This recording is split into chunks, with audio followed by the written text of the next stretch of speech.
નમસ્કાર મારા વાલા ગુજરાતી મિત્રો, અલગ ધણી લોક સાહિત્ય ચેનલમાં આપનું સ્વાગત છે.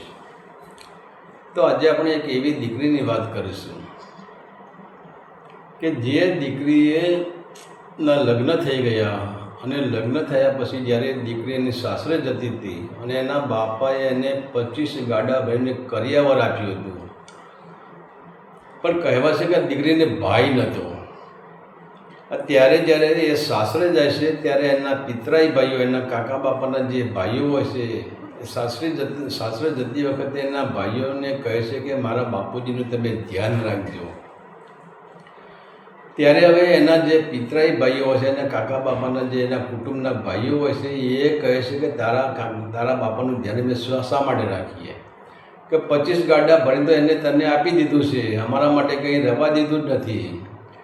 તો તારે આ કરિયાવર લઈને તારી સાસરીએ જવાનું હતું, તું ગાડાને પાછા વાળી દે. અને ત્યાર પછી એ દીકરી તો જોઈ, એ દીકરી પછી સાસરે જતી જ નથી અને પોતાના બાપના ઘરે રહે છે. અને એના પતિને કહે છે કે તમે એક કામ કરો, તમે જાઓ અને જ્યાં સુધી મારા બાપના ત્યાં દીકરા નહીં થાય ત્યાં સુધી હું સાસરે નહીં આવું. આવી એક આપણે વટવાળી એક રાજપૂતની દીકરીની વાત કરવી કે જેને પોતાના બાપના લગ્ન 50 વર્ષની ઉંમરે પોતાના બાપના ફરી લગ્ન કરાવ્યા. હવે મા દીકરાના લગ્ન કરાવે ચાલે, બાપ દીકરાના લગ્ન કરાવે ચાલે, પણ આ પહેલો પ્રસંગ જીવનમાં એવો છે કે જે દીકરીએ બાપના લગ્ન કરાવ્યા. તો કહેવાશે કે વિસાવદરની પાસે એ ચોપરાડા એ ગામ, અને એ ચોપરાડા ગામના એ ઉગાવાળા જે કાઠી દરબાર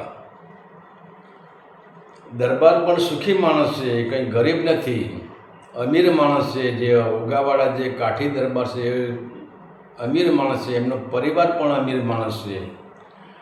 પરંતુ જ્યારે એમના ત્યાં જ્યારે આ દીકરી, એટલે કે જેનું નામ, એ દીકરીનું નામ હીરબાઈ હતું, અને આ હીરબાઈના જ્યારે એમનો જન્મ થયો અને એ સમયે કહેવાય છે કે હીરબાઈની નાની ઉંમરમાં જ એમના માતાજી સ્વર્ગવાસ થઈ ગયેલો હતો.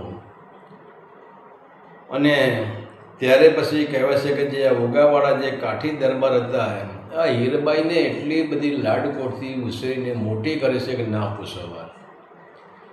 ત્યારે હવે આ ઉગાવાળા તો સંપત્તિવાળો માણસ હતો, એટલે સામાન્ય સંપત્તિ, કોઈ વીઆઈપી માણસ નહોતો. એની પાસે સંપત્તિ હતી, 50-100 ભેંસો પણ હતી અને સુખી કુટુંબ નહોતો. ત્યારે ઘણા માણસોએ આ ઉગાવાળાને જે કાઠી દરબારને કહ્યું કે બાપુ, તમારે દીકરી છે, તમારા જીવનમાં કોઈ દીકરો નથી, તમારા ઘર પાછળ દીવા પાછળ અંધકાર છે, તો તમે બીજા લગ્ન કરી લો. અને બીજા લગ્ન કરી કદાચ જો તમારા ભાગ્યમાં તો દીકરો તમને મળી જાય તો તમારા ઘરના બારણા ઉઘાડા રહે, તમારા ઘરની જ્યોત પ્રગટેલી રહે. ત્યારે આ ઉગાવાળા કહે છે કે ભાઈ, હું બીજા લગ્ન કરું એનો મને વાંધો નથી, પણ મારે આ મારી હીરા, ત્યારે એને હીરા કહેતા, એનું નામ હીરબાઈ છે પણ પ્રેમથી હીરા કહેતા હતા. મારી જો એની માં બીજી આવે ને મારી હીરાને દુઃખ આપે તો વિચાર તો કરો. હવે પોતાના બાપને પોતાના દીકરી પ્રત્યે કેટલી ભાવના છે કે મારી દીકરીને દુઃખ ના પડવું જોઈએ. તો હવે દીકરીને સુખી રાખવા માટે આ ઉગાવાળા છે એ બીજા લગ્ન કરતા નથી. અને આજે હીરબાઈ છે એમની દીકરી, દીકરીને એ મારો હીરો છે, હતો એને મારો હીરો કહીને જ બોલે છે, મારો લાલ છે, મારો દીકરો છે. આ રીતે દીકરીને લાડકોડને પ્રેમથી હીરબાઈને જ્યારે મોટી કરે છે.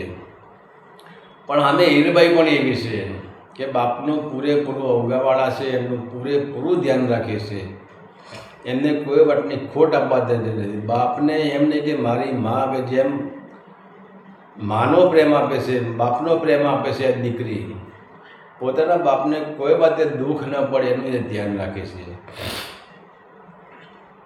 અને એમ કરતાં કરતાં કહેવાય છે કે દિવસે દિવસે આ દીકરીની, આ હીરબાઈની ઉંમર વધતી જાય છે અને આજે દીકરી 17 વર્ષની થઈને ઊભી રહી છે. અને એ સમય એવો હતો કે 17 થી 18 વર્ષની દીકરી થાય એટલે એના લગ્ન કરી દેતા લોકો. અત્યારે આપણે 20, 22, 25 વર્ષે લગ્ન કરીએ, એ ટાઈમે 17, 18 વર્ષની દીકરી થાય એટલે એમને એમ થયું કે મારી દીકરી બહુ જ મોટી થઈ ગઈ છે. અને એ દીકરીના લગ્ન પછી ત્યાં કરી દેતા હતા. અને હવે આ દીકરીના જે ઉગાવાળા જે કાઠી દરબાર છે એમને વરરાજાને એનો સાસરા પક્ષ એવો ગોત્યો છે કે એ પણ એમના જેવા ઉદાર દિલવાળા હતા.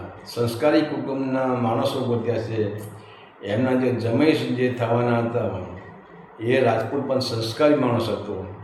અને એવા સાથે આ હીરબાઈને અને પોતાના બાપને એક તો ભાવના કે મારી દીકરી દુઃખમાં ન જાય, તો પોતાના બાપ દીકરી માટે એનો સંબંધ સારો જ ગોતે, અને સંબંધ પણ સારો ગોત્યો છે. ને ત્યાં કહેવાય છે કે આ હીરબાઈના પણ લગ્ન લેવાયા છે. ત્યારે આ હીરબાઈ તો કહે છે કે બાપુ હવે પહેલાં તો હીરબાઈ તો લગ્નને ના પાડે છે કે તમે હું જો સાસરે જતી રહીશ તો ભાઈ તમારી સેવા ચાકરી કોણ કરશે? પણ એમના જે બાપુ કહે છે કે આ ઉગાવાળા કહે છે કે બેટા દીકરી તો સાસરે શોભે. અને ત્યારે પછી એને સમજાવે છે ને આ હીરબાઈ છે લગ્ન કરવા માટે તૈયાર થઈ જાય છે. પણ એના અંદર એક એવું દુઃખ પડ્યું છે. એક બાજુ આ હીરબાઈને હરખ છે ને એક બાજુ દુઃખ છે કે જો હું સાસરેથી વિદાય લઈ લઈશ તો મારા બાપુજીનું કોણ? અને મારા બાપુજીને જેટલો હું સાચું છું, મારા બાપુજીને મારા જેટલો બીજું કોણ સાચવી શકશે? મારા બાપુજીને પ્રેમ કોણ આપી શકશે? એની અંદર દુઃખ છે અને સુખ બંને આ દીકરીના અંદર પડ્યું છે. અને હવે કહેવાય છે કે ત્યાં લગ્ન લેવાઈ ગયા, ત્યાં જાન આવી ગઈ, અને ચોરીના લગ્ન મંડપમાં 4 ફેરા પણ ફરી ગયા છે. અને જ્યારે દીકરીને જ્યારે વિદાય આપે છે ત્યારે હવે આ ઉગાવાળાને અંદર પાછળ કોઈ દીકરો હતો નહીં, કોઈ બીજી દીકરી હતી નહીં. એટલે જેની જે સંપત્તિ હતી એ બધું એને ઉગાવાળાએ પોતાની દીકરીને કે હીરબાઈને આપી દીધું છે. અને આ ઉગાવાળાએ પહેલાં જ્યારે અત્યારે એની 50 વર્ષની ઉંમર થઈ ગઈ છે, પણ જ્યારે નાના ત્યાં શિકાર કરવા જતા હતા. એમના લગ્ન પછી એ શિકાર કરવા એક દિવસ ગયેલા, અને એમને એવું થઈ ગયું કે મારા લગ્ન પછી જો મને ભગવાન દીકરો આપે તો એ દીકરા માટે એમને એક વાઘના પગ કાપેલો, અને એ વાઘના નખ લાવીને ઘરે સોનાની ડાબડીમાં મૂકેલા. કેમ કે ભવિષ્ય મારે જો પરમાત્મા મને દીકરો આપે તો વાઘના નખ છે, ઓરિજિનલ નખ, એ મારા દીકરાને હું મારા ગળામાં પહેરાવે. તો કેટલી એમની ભાવના હશે. જ્યારે પછી દીકરીએ વિદાય લીધી ત્યારે આ એના પિતાજી એ ઉગાવાળા છે એ દીકરીને કહે છે કે બેટા આ પેલી કે સોનાની ડાબડી પણ તું લેતી જા, એની અંદર વાઘના નખ પડ્યા છે. અને મારે તો હવે કોઈ દીકરો નથી, પણ ભગવાન જો તારા ત્યાં ભાણું આપે અને આ વાઘના નખ તો મારી દાદાની યાદગીરીમાં તારા ભાણાને તું પહેરાવજે. તો એ વાઘના નખ પણ એમને આપી દીધા છે. અને ત્યારે પછી કહેવાય છે કે 25 ગાડા ભરીને કરિયાવર. અને જ્યારે દીકરી વિદાય લેતી હોય છે ત્યારે દીકરી કહે છે કે બાપુ મારી આ ભૂરી ભેંસને તમે સાચવજો. કારણ કે એ ભેંસ પ્રત્યે આ હીરબાઈને બહુ લગાવ હતો, બહુ પ્રેમ હતો. ત્યારે બાપુ કહે કે બેટા સાચવવાની વાત તો ક્યાં કરે, આને પણ તું પાછળ બાંધતી જ જા તારા ગાડા પાછળ. તો વિચાર તો કરો, છેલ્લે એમની જે ભેંસ હતી, જે આ હીરબાઈની જે માનીતી ભેંસ હતી, એ ભેંસને પણ ગાડીના પાછળ બાંધી દેશે. અને ત્યાંથી જે હવે આ જાન રવાના થાય છે, અને આટલો બધો 25 ગાડા ભરીને કરિયાવર જ્યાંથી જોઈએ આ ઉગાવાળા જે કાઠી દરબાર છે એમના આંગણથી રવાના થાય છે. અને ત્યારે એ ઝોપો એક આવે છે, અને ઝોપા પર એમના જે પિતરાઈ ભાઈઓ હોય છે, એમના કાકા બાપાના દીકરા બધા હોય છે, એ ત્યાં બધા બેઠા હોય છે. અને હીરબાઈ પછી એમનો જે ગાડામાં જે બગી બનાવી એના અંદર બેઠો હોય છે, પડદો પાડેલો હોય છે. અને ત્યારે પછી પડદામાંથી મોઢું બહાર કાઢીને એને એવું થાય કે મારા ભાઈઓને હું કહેતી જાઉં કે મારા બાપની સંભાળ રાખે, મારા બાપનું ધ્યાન રાખે. પણ હવે મોઢું બહાર કાઢીને, હાથ બહાર કાઢીને કહે છે કે ભાઈઓ મારા બાપુજીની તમે સંભાળ રાખજો.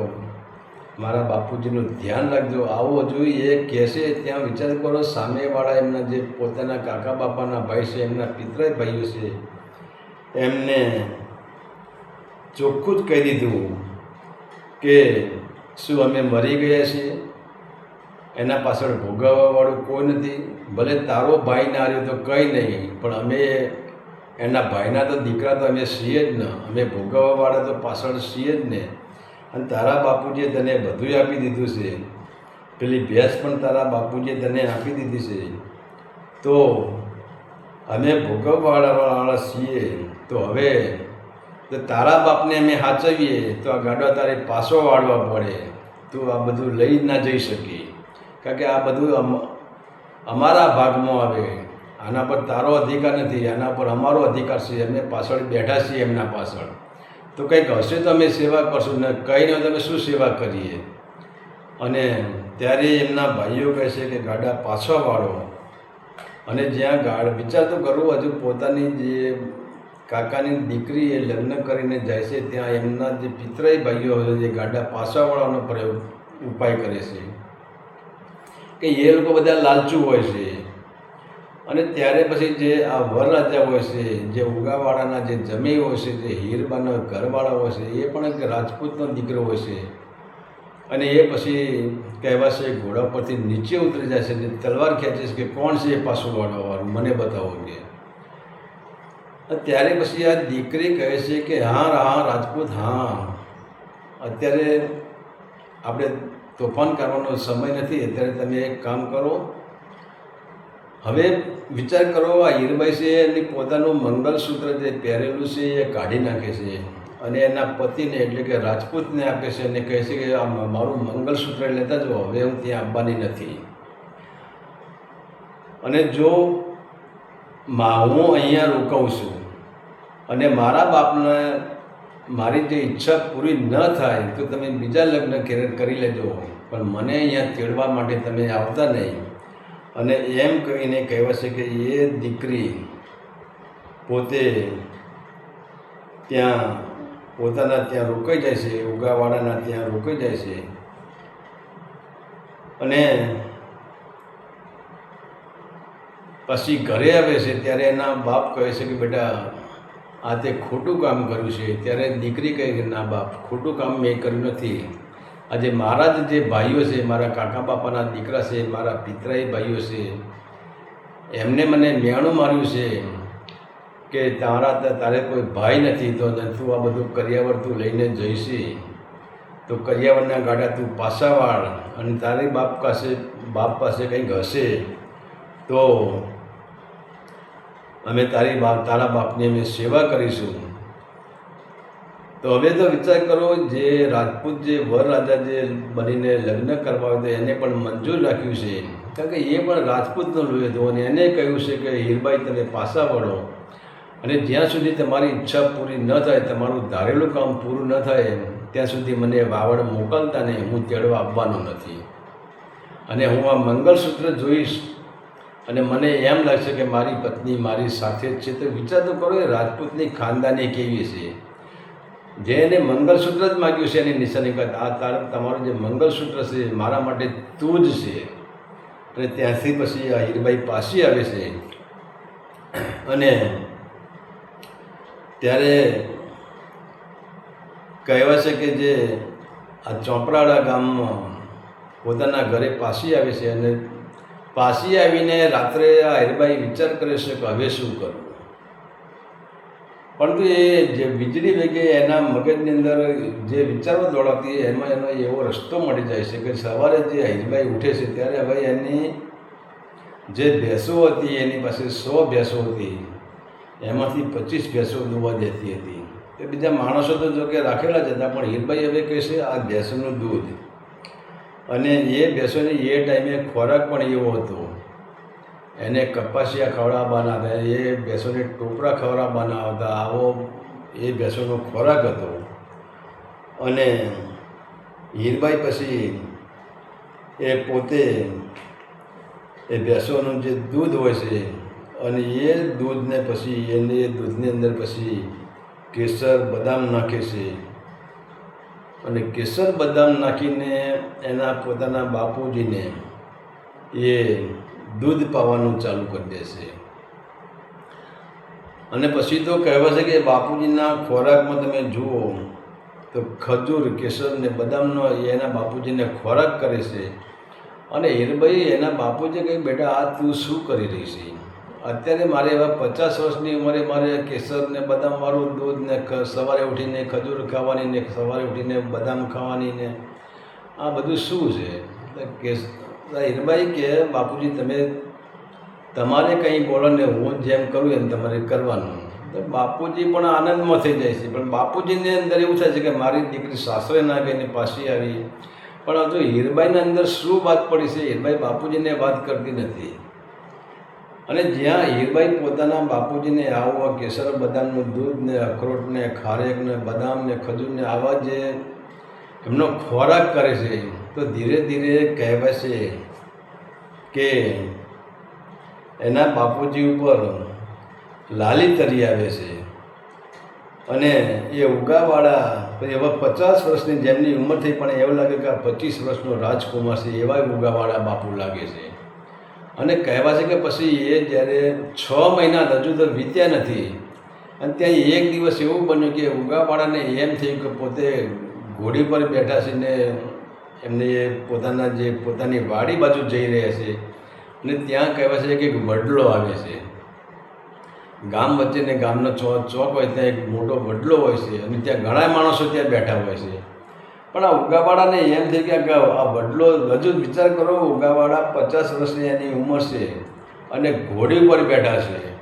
અને એમને એમ થયું કે વડલે હિંચકો ખાવું તો કેવું લાગે? તો વડલાની વડવાઈ એમને પકડી છે અને ઘોડીના નીચે, પેટ નીચે એમના 2 પગ છે એની આમ આંટી મારી દીધી છે. અને એ વડલાની વડવાઈ પકડીને ઘોડી હાથે હિંચકો ખાય છે. અને ગામ લોકોએ જ્યારે આ દ્રશ્ય જોયું ત્યારે એમને એમ થઈ ગયું કે વાહ કાઠી, વાહ રાજપૂત. વિચાર તો કરો, ઘોડી સાથે ઉગાવાળાએ ત્યાં હિંચકો ખાધો છે. અને આ વાત જ્યારે એને દીકરીને જ્યારે મળી, હીરબાઈને મળી કે તમારા પિતાજી આજે કમાલ કરી દીધી, કે મારા પિતાજી એવું તો શું કામ કર્યું? ત્યારે કે તમારા પિતાજીએ ઘોડી સાથે વડવાઈ પકડીને હિંચકા ખાધા હતા. ત્યારે આ કેસરબાઈને, હીરબાઈને થઈ જશે કે હવે મારું કામ પૂરું થઈ ગયું. અને ત્યારે તો પછી વિચાર તો કરો કે એક આ સિંહણ જેવી દીકરી જે હીરબાઈ, અને એ પોતાના મામાને કે પોતાના બીજા સંબંધીઓને વાત કરે છે કે મારે મારા બાપુજીના લગ્ન કરવા છે, સારી કન્યા શોધી કાઢો. અને ત્યારે પછી કહે છે એમના સંબંધી, કારણ કે ઘરમાં તો કોઈ તકલીફ હતી નહીં, સુખી ઘરના માણસો હતા. ત્યારે પછી કન્યા ગોતી કાઢે છે. વિચાર તો કરો, એ પોતાની દીકરી પોતાના પિતાને પરણાવે છે, પોતાની માં શોધી કાઢે છે.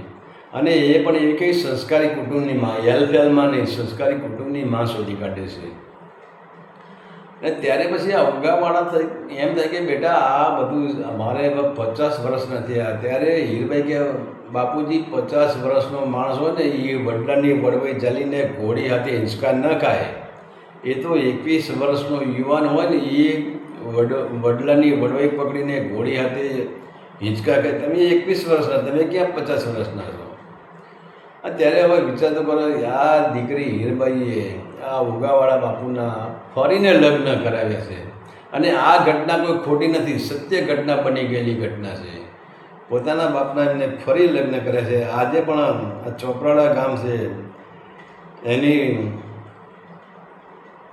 ત્યાં જ આજે પણ એમના કુટુંબીજોનો પરિવાર આજે પણ મોજૂદ છે. વિસાવદરની બાજુનું ચોપરાળા ગામ છે, ત્યાં એ ગામની જ આ વાત છે અને સત્ય ઘટના છે. અને ત્યારે પછી કહે છે કે હા, એ જેમ પોતાના મા બાપ પોતાના દીકરાના જેમ લગ્ન જોડાવતા હોય એમાં દીકરીએ બાપના બ્રાહ્મણોને બોલાવ્યા છે ને બાપના લગ્ન જોડાવે છે. ને બાપના લગ્નનો સમય થઈ ગયો છે ત્યારે દીકરીએ માંડવા નાખ્યા છે, સગાવાલાને તેડાવે છે ને પોતાના બાપના લગ્ન ધામધૂમથી અને કરી દીધા છે. અને લગ્ન કર્યા પછી જ્યારે એની માં જ્યારે ઘરમાં આવે છે ત્યારે હવે હીરબાઈએ રાજપૂતની દીકરી હતી, એમને સંસ્કારી જ માં ગોતી છે. અને માં જ્યારે ઘરમાં હોય છે ત્યારે માને પણ જેટલો બાપને પ્રેમ કરે છે એટલો જ પ્રેમ એ એની માને પણ કરે છે. અને ત્યારે પછી કહેવાય છે કે લગ્ન કર્યા પછી આ હીરબાઈ છે એ પોતાની માને પણ એવી એનું જતન કરે છે. તો એની માને એમ ના થવું જોઈએ કે આ મારી જૂની જે છે એની દીકરી છે, અને હીરબાઈને એવું ના થયું કે મારી માં નથી, મારી નવી માં છે, એવું ન થવું જોઈએ. હવે એક વિચાર તો કરો કે આ નવી આવનારી માં અને આ ઉગાવાળા જે કાઠી દરબાર અને હીરબાઈ ત્રણેય પ્રેમથી ઘરમાં રહે છે. ત્રણના શરીર અલગ અલગ છે પણ ત્રણના આત્મા એક છે. આવી રીતે ઘરમાં રહે છે. અને આ તો હીરબાઈનો એક સાચો સંકલ્પ હતો કે મારા બાપના ત્યાં પુત્ર ના થાય તો હું સાસરે નહીં જાઉં. અને હીરબાઈની ભક્તિ પણ એવી હતી, ભગવાનની ભક્ત પણ હતી. તો એની ભક્તિએ લાજ રાખી, એના સંકલ્પ શક્તિએ લાજ રાખી અને બાપના જ્યાં લગ્ન થયા 2 વર્ષ થઈ ગયા છે, 1.5 વર્ષ 2 વર્ષ થયા છે, ત્યાં કહેવાશે કે એક દૂધ જેવા, એક ફૂલ જેવા ત્યાં દીકરાનો જન્મ થાય છે. અને જન્મ થાય ત્યારે કહેવાશે કે આ હીરબાઈ છે એ આખા ચોપરાળા ગામમાં આનંદ સવાઈ ગયો છે. ને હીરબાઈએ પોતાના ત્યાં જેમ પ્રસંગ રાખ્યો છે, બધાને આમંત્રિત કર્યા છે, જમણવાર ત્યાં રાખ્યો છે. અને હવે તો હીરબાઈના સાસરા છે ત્યાં તો ખબર પડી ગઈ છે, એમના જમાઈને ખબર પડી ગઈ છે કે એમના દેવાઈને ખબર પડી ગઈ, એ પણ પ્રસંગમાં આવેલા હતા. પણ છતાં હીરબાઈ કહે છે કે હજુ બીજો એક દીકરો નહીં પણ 2 દીકરા થાય પછી તમે મને તેડવા આવજો. અને ત્યારે પછી કે હીરબાઈને એક શ્રદ્ધા, એક વિશ્વાસ અને ભગવાનની ભક્તિ અને એમની સંકલ્પ શક્તિ એવી હતી.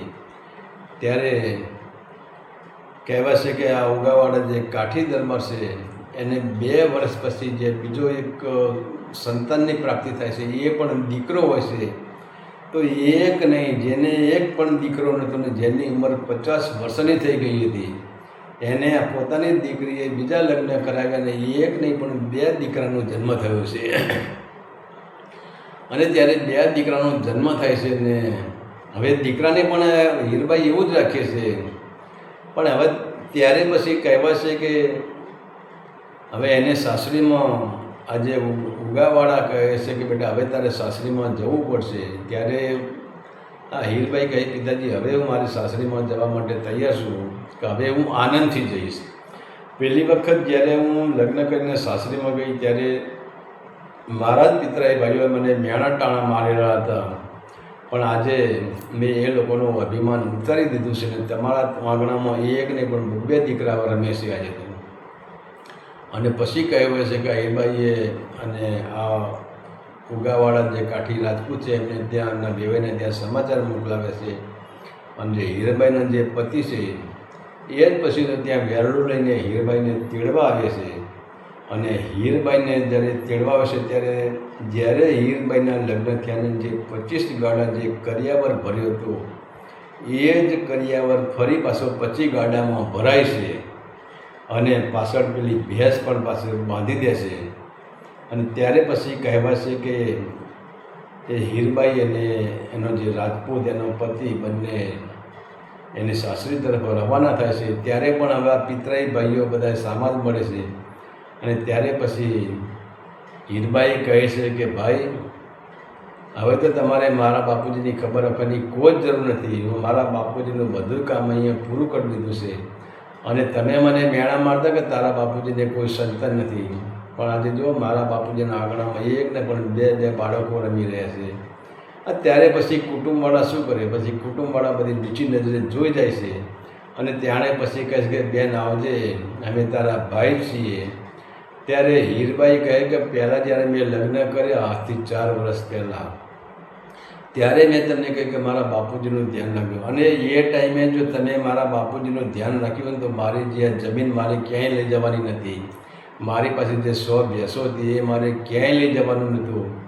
અને મારા બાપુજી જ્યારે હયાત ન હોય ત્યારે હું બધું તમને જ અર્પણ કરવાની હતી. પણ તમારા નસીબ ફૂટેલા છે કે તમે મને મેણું માર્યું. તો વિચાર તો કરો હવે આ જગતમાં આવી દીકરી કોઈ ભાગ્યશાળી પુરુષો હોય કે કોઈના આગલા જન્મમાં જેને મોટા મોટા પુણ્ય કર્યા હોય એવા પુરુષના ત્યાં જ આવી દીકરી જન્મી શકે. તો આ હતો એક સત્ય ઇતિહાસ જે વિસાવદનની ગામની પાસેમાં જે ચોપરાળા ગામ આવ્યું અને એ ચોપરાળા ગામના જે ઉગાવાળા બાપુ છે કાઠી દરબાર એનો સત્ય ઇતિહાસ હતો.